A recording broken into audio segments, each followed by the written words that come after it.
In the 80s, skateboarding wasn't about street league. It was about reggae, punk rock, and lawless energy. And one man who flew higher than everyone else, Christian HOSOI. I was there.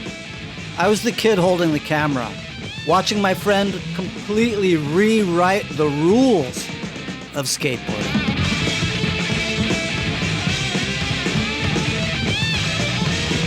We thought the ride would last forever.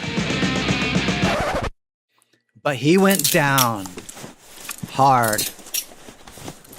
This is how skateboarding's ultimate icon lost it all.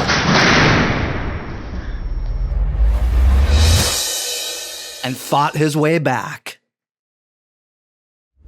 Welcome back to Real Skate Stories. There are certain people who the first time you meet them, you know you're looking at something different. I met Christian HOSOI in 1985 at the SoCal Bowl. That day, we had one of those sessions that stays burned into your brain. Christian was already on a different level. Fast, loose, and above all, stylish. I had my Super 8 camera with me, and I was experimenting with a follow footage angle I'd been perfecting. The idea was simple. Get close, stay with the skater, capture the speed, the feeling. Become part of the run. That angle, that technique would eventually become standard language in skate videos. But that day at SoCal, I was still testing it.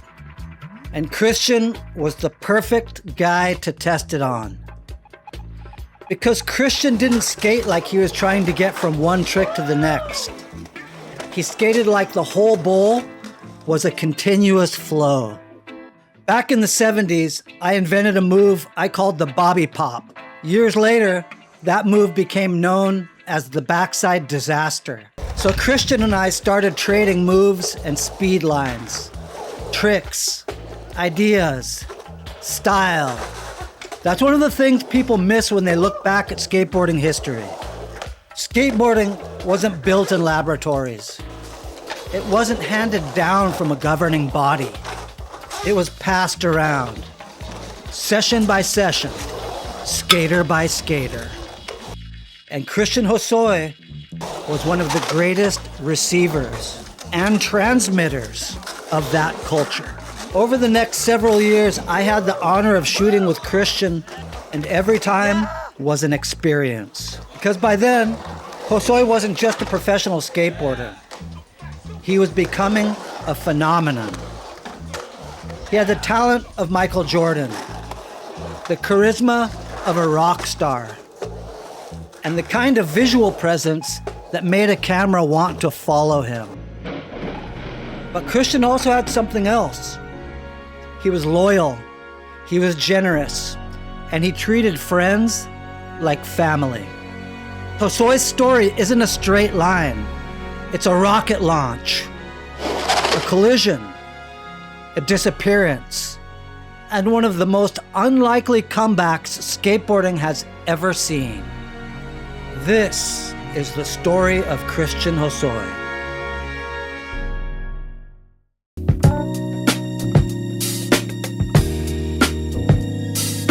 Christian's father, Ivan, grew up in Hawaii, surfing, doing art, and printing records for RCA of Elvis Presley, with whom he became friends. His mother, Bonnie, was also from Hawaii, and they married and moved to Los Angeles, California, where Christian was born in 1967. When he was around 3 years old, his father got him a skateboard for Christmas.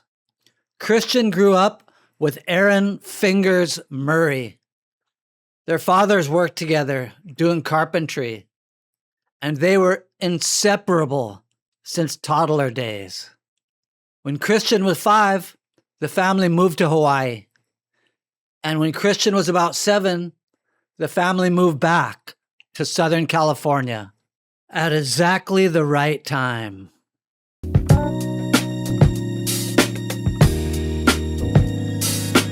Before the fame, before the Hammerhead, before the Chrysler, before Tony Hawk, before the magazine covers and the screaming crowds, there was Marina Del Rey. Christian Hosoi grew up with something every young skater in America would have killed for: access. His father managed Marina Del Rey skate park, and Christian was there constantly. He wasn't just visiting the skate park, he was being raised inside it. The Dogtown Z-Boys were family.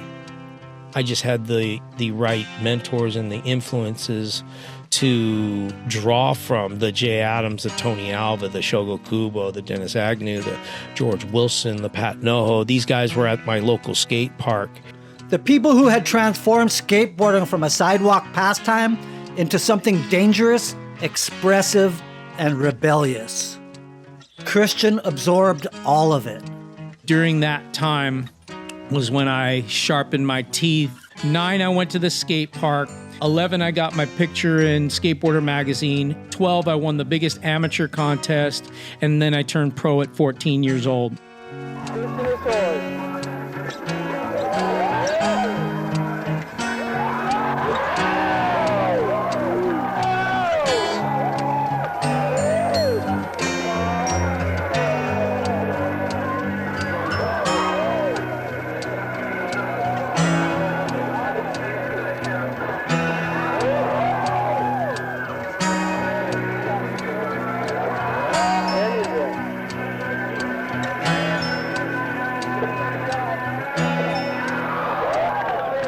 Today, we talk about teenage skateboarding prodigies like they're unusual.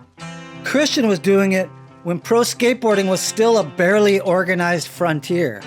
He moved through Pal Peralta, Dogtown, Sims, and Alva before eventually building his own identity. And that entity was about to explode. Because Christian Hosoi wasn't going to become merely another great skater. I aimed for the moon. Bruce Lee was my idol when I was young. All I thought about was either being Bruce Lee or Elvis Presley. That's what I was aiming at, with my father and all those people around me saying, man, you got this, you got what it takes. I think that's the ingredients every kid needs to be able to become a champion. In the early 1980s, vertical skateboarding was becoming something enormous. The ramps were getting bigger. The airs were getting higher, and the skaters were beginning to look less like backyard rebels and more like professional athletes. Christian emerged at the perfect moment. He had power. He had timing. He had incredible natural height. But what separated him was the way he looked in the air. Some skaters attacked a ramp. He could make a difficult trick look beautiful. And then he started creating tricks that looked like nobody had ever imagined them. The rocket air, the Christ air, moves that weren't simply technical solutions, they were signatures. The Christ air, in particular, became one of the most recognizable images in skateboarding history. He took Monty Nolder's move and extended it, becoming almost a human logo in the sky. It wasn't just about what Hosoi did, it was about how it looked. And in the middle of the 1980s, nobody looked quite like Christian Hosoi. I look at it as like a dance, you know what I mean? When I think of, how to look below and smooth and graceful in a situation that's under serious pressure, fast, speed, power, critical areas that you make it look so easy that you think you can do it, but really it's difficult. And I think that's where true style and power exists, in that area. Christian Hosoi, he still has something left. The Skateboarding Hall of Fame describes him as the godfather of going big and looking good. Pretty spot on call.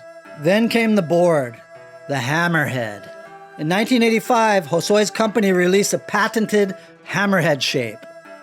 It wasn't just a skateboard.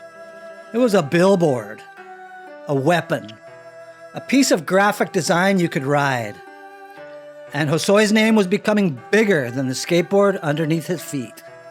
By the middle of the decade, Christian HOSOI wasn't merely selling skateboards. He was selling the fantasy of skateboarding. The hair, the clothes, the attitude, the giant airs, the rock and roll lifestyle. He was skateboarding's superstar, and there was only one man standing across him who could consistently make the argument that he was possibly better. Tony Hawk. Tony Hawk and Christian HOSOI were almost perfect opposites. Hawk was technical, precise, methodical. Christian was explosive, flamboyant, loose, and both were insanely good.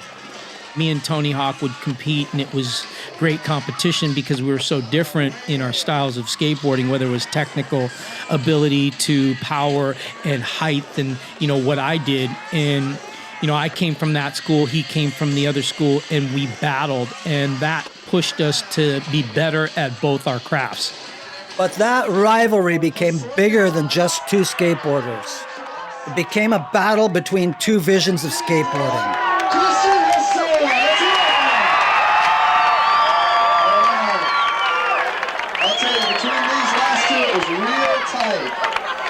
Which means in first place, skating for Paul Peralta, Tracker Trucks, and Stubby's Clothing, picking up a cool $1,200 to Lee Rock.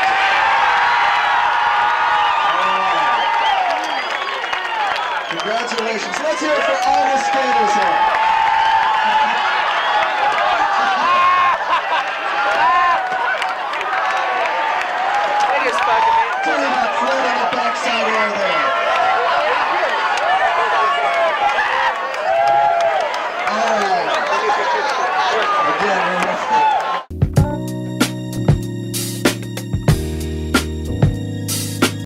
I saw that firsthand at Del Mar, and to me, that day drew a line in the sand. On one side was the straight, preppy, technical school. Tracker trucks, precision, progression through difficulty. On the other hand was Christian's world. Independent trucks, style, speed, slash, flair, and a little bit of that stoner culture that surrounded NorCal skateboarding. It wasn't just about who landed more tricks. It was about what skateboarding was supposed to be. Feeling good, been practicing all week, on all my tricks, so I have a good chance. Been making my McFlip, so I'm stoked. Is it going to take a 540 to win? I don't know. If Tony Hawk does a 720, I think it's going to take a 720 to win, but if he doesn't do one, well, then it's going to take a 540 out positive to win. Tony, you're the leader so far in this series. You're going to be able to maintain that lead? I hope so. It's going to be pretty hard, though, because I haven't skated this pole in a long time. In Europe, that takes a little bit away from you, huh? Yeah, also the new coping. I'm not used to that either. All right, good luck. Thanks.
We were friends. We had no issues, but the fans.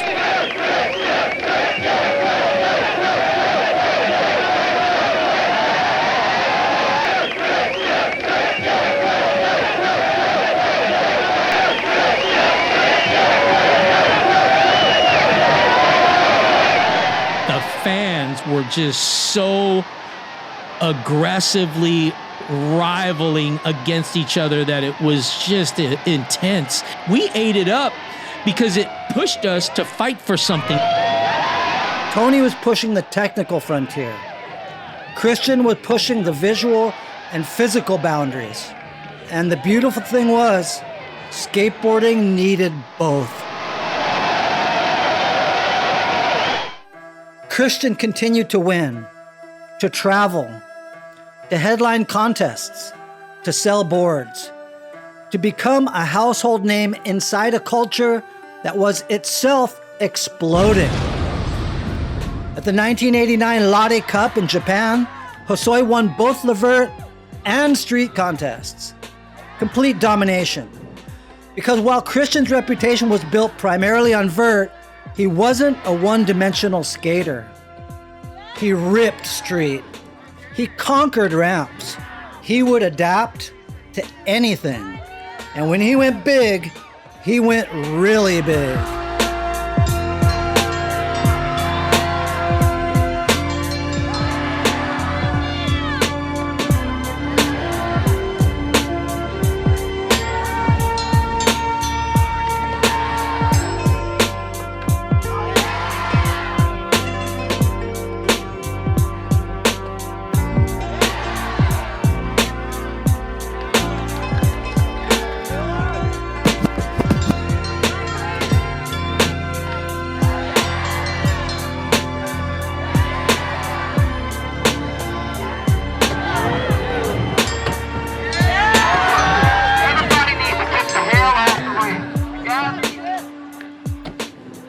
One of the moments I will never forget was Raging Waters.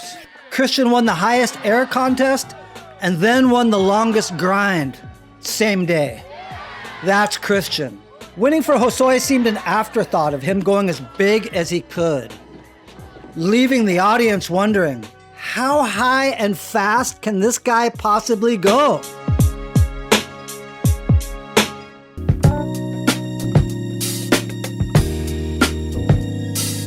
At his peak, Christian Hosoi wasn't simply one of the best skateboarders in the world. He was one of the most recognizable athletes on earth. And that's an important distinction, because greatness in skateboarding has never been about trophies or medals. It's about influence. He made going bio part of the visual vocabulary of modern skateboarding. He turned the skateboarder into a personality. He understood graphics, fashion, music, performance. He understood the camera, and the camera loved him. That's why those early sessions mean so much to me. Not just watching a kid skate, watching the beginning of something revolutionary.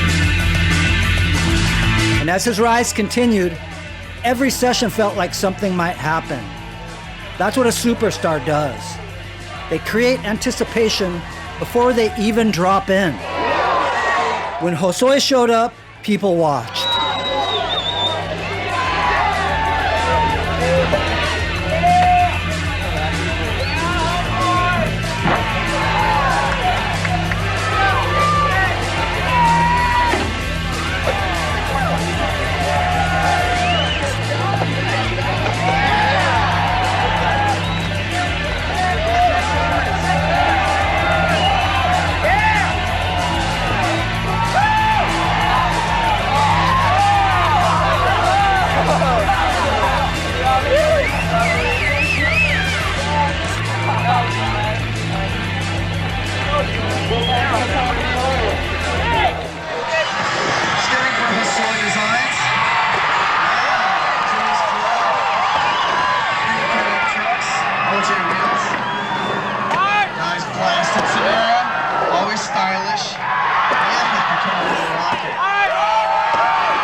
hate that stupid fag shit. Ooh, I'll pinch another man's ass. It'll be cool. Especially yours, skinhead.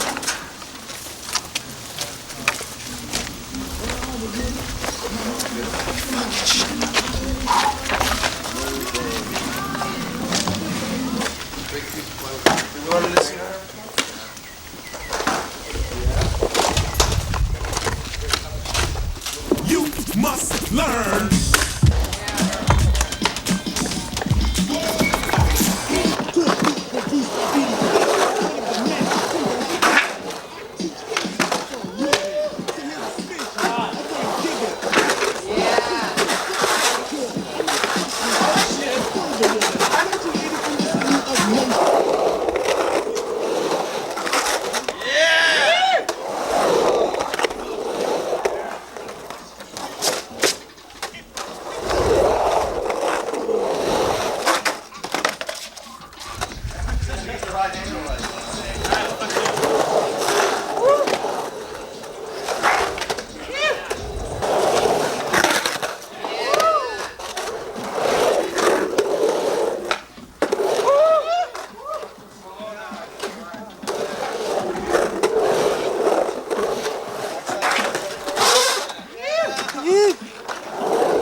Then, skateboarding changed, and it changed fast.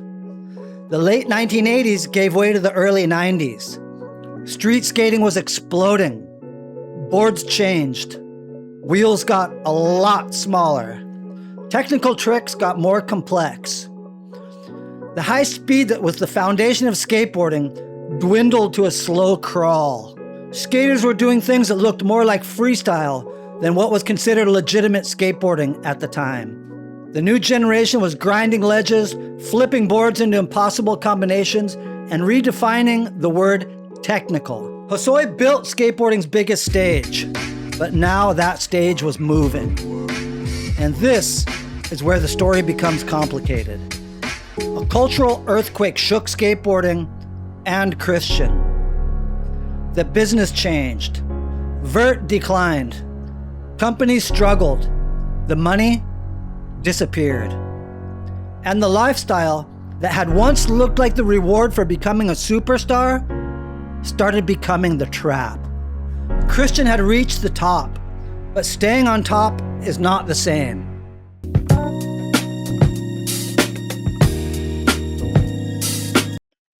The mythology of Christian HOSOI is easy.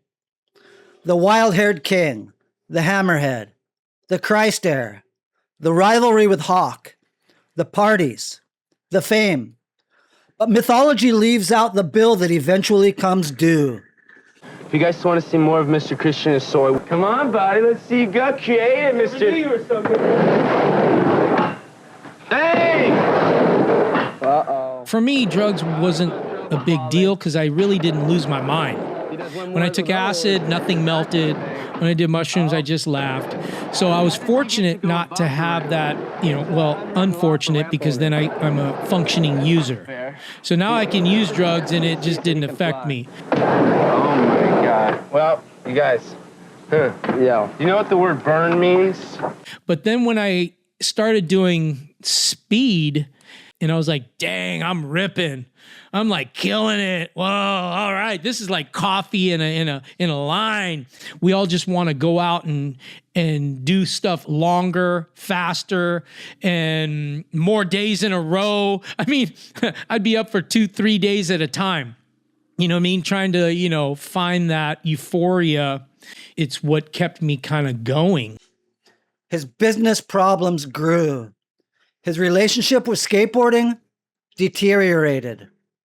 The most motivated skater ever was losing interest in skateboarding. And eventually, he was running from the law. In 1995, he skipped a court appearance. When the very first X Games were being planned, the much-hyped dream was a Tony Hawk versus Christian HOSOI'S showdown. But Christian was a no-show. He had warrants. His life had moved somewhere else, and eventually that road ended in Hawaii. January 2000, Honolulu International Airport. Christian was arrested carrying nearly 1.5 pounds of crystal meth. He was convicted of drug trafficking. And the man who had once stood at the center of the skateboarding world was sentenced to federal prison. The term was 10 years.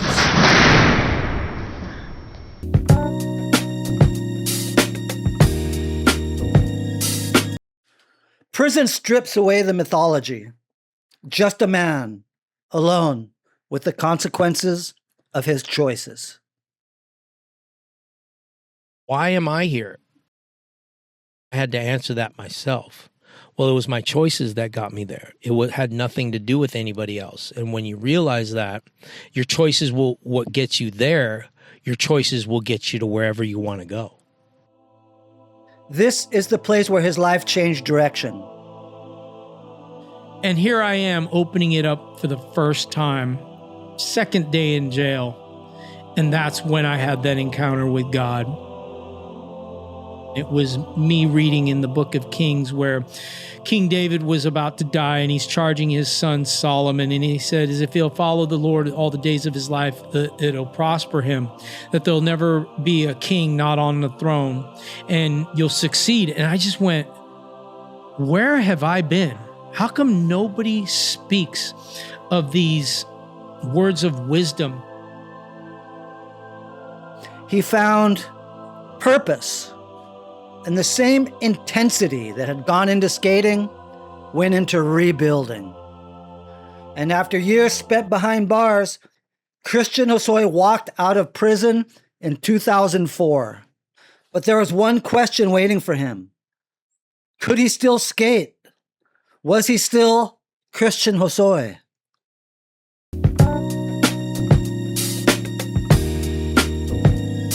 The guy everyone thought was finished was born again.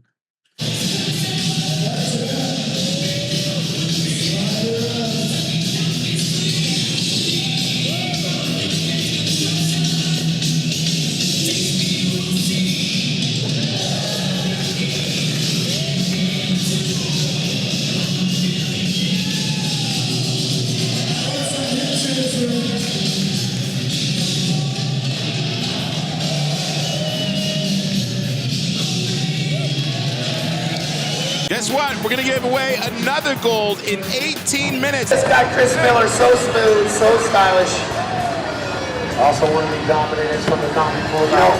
We were up here on the extension. Backflip, nice one, Miller. His son is that. Oh, shit, okay, give it up for Miller. Noise for all the legends out here, come on. This man needs no introduction. Where's my Tony Hawk fans out there? Make some noise for the Hawk. Clear man. This guy has done so much for skating. With the eventually X Games in '95, he came on and is the spokesperson for skateboarding. He's what helped make it acceptable. He's done his right. He's been out here playing around all week long. I skated with him earlier, and he's just like, look at me, I'm just having a good time, flying around. And that's really what makes it look so good, is you just want to ride the way he rides. Like, just look like you just could fly around the course and just hit up all the spots. And that's really what the judges want to see, is riding the whole park the way it's meant to be ridden. Give it up for Christian HOSOI one more time. He's back with the gold. And there's how they finished a great day here at the third day of X Games 6.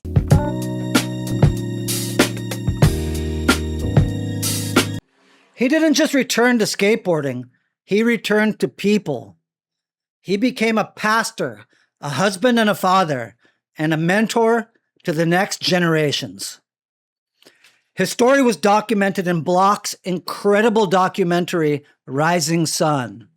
And he published his autobiography, HOSOI, Life as a Skateboarder, Junkie, Inmate, Pastor.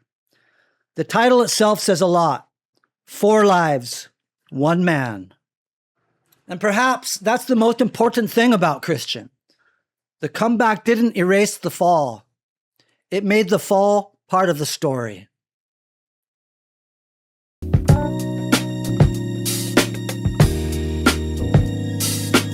I want to go back for a minute because statistics don't tell you who Christian Hosoi is. And I'll never forget one particular day in Los Angeles.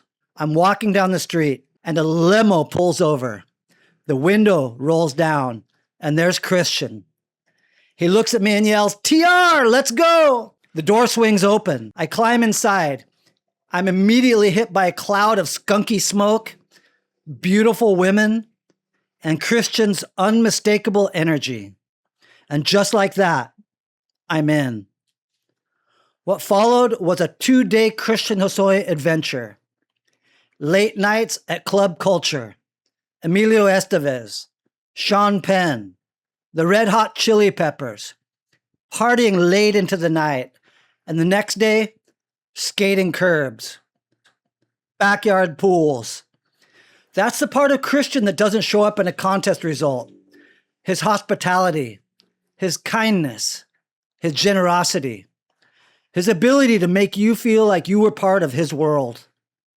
And his world was always moving at 100 miles an hour. That was Christian. He didn't know how to do anything halfway.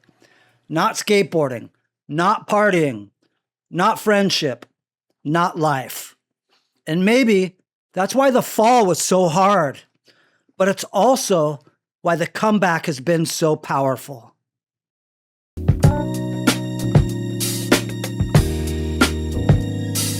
So, is Christian Hosoi the greatest skateboarder of all time? Let's make the case.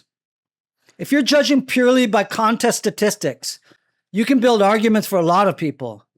Tony Hawk, Rodney Mullen, Danny Way, Yuto Horigome, and generations of skateboarders who pushed the sport into places that none of them could have imagined.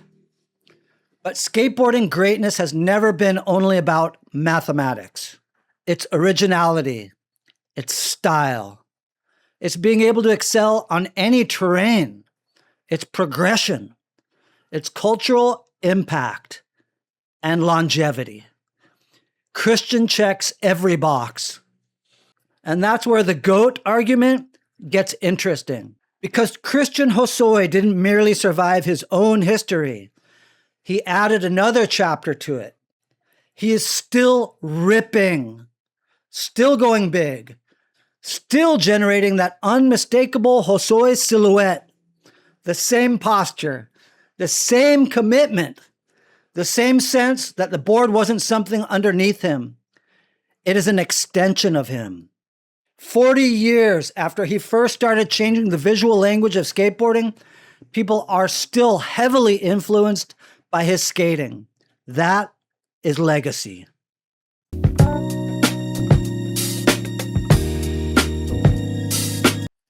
Here's the thing about technical progression. The tricks keep getting harder. The boards change. The wheels change. The ramps change. The judging changes. The cameras get better. The kids get younger. And somebody will always come along and do something nobody thought was possible. And that's skateboarding. It has to progress. But there is something progression can't replace. Style. You either have it or you don't. The spirit of a skateboarder doesn't get old. It just keeps rolling. Yeah. 40 years later, and the wheels are still rolling.